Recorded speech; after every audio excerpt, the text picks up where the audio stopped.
Okay, welcome back. You're still watching Technoholic, but of course we all know that even with MP3 players as famous as the iPod, the bundled headphones you get with these players are usually pretty bad, and most people who want even a decent listening experience would do well to go out and buy their own headphones.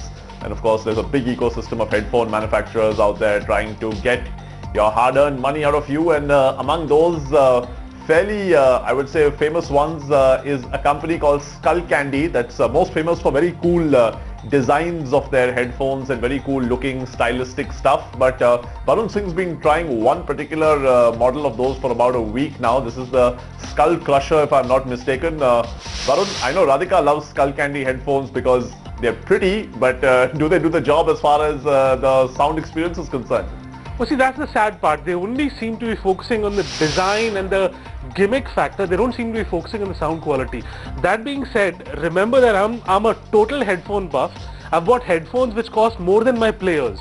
So that's the caveat to that. But the thing is, these are about 3,700 bucks, I think.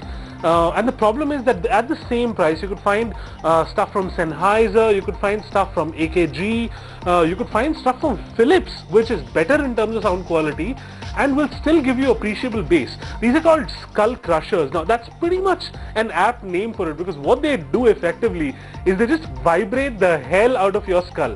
They just produce a weird sort of bass. It's not like a subwoofer bass, it's not bass that you'd like to hear, it's just some sort of thumping in your ears which doesn't really sound good. Neither on movies, nor on music, nor on games. Just not good enough. Right, so you're not happy with the bass even though your Skull Crushers come with a device that allows you on the cord itself to adjust the bass, right? Yeah, so it's here and it requires its own separate battery, which is pretty useless in case of headphones, because you should be able to power headphones straight from the socket. You shouldn't need anything extra. I mean, that's the whole point, isn't it?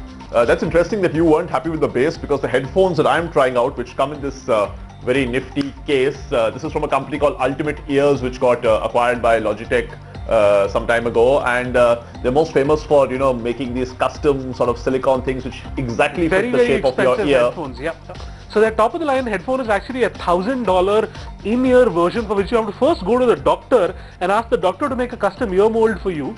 Professional musicians use that on stage. I had a $450 version of that, which I sadly lost the last time I visited CES, and they were amazing.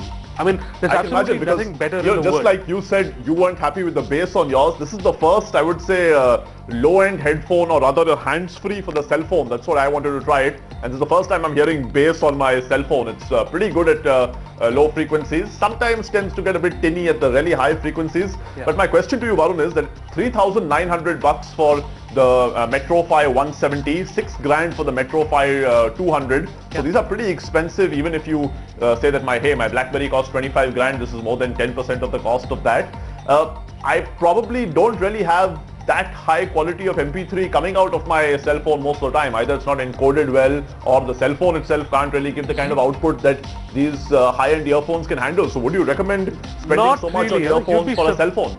You'd really be surprised as to what an MP3 at 128 kbps is capable of sounding like. You just don't have the equipment to match that. I've seen headphones as expensive as $1,000, and you really hear the difference between a $30 headphone and a $1,000 headphone. You can, even on a 128 kbps MP3. So you're saying it's worth it if you're willing to spend 30k on your BlackBerry to spend 3k on headphones if you're really interested in music? It certainly is. Okay, so the MetroFi range from Ultimate Ears, which again is a Logitech subsidiary. They come in two models, the 170 and the 220. I don't think the difference between the 220 and the 170 is that much to justify a 3 grand difference in price. So if you're looking for some really good headphones and also double up as decent hands-frees for your cell phone or MP3 player, I would recommend the 170 MetroFi. Only pity was it didn't have a clip so that you could use it while exercising, so that tends to be a bit of a problem. But they've got a couple of sizes of these silicone buds which come along, and this neat box as well.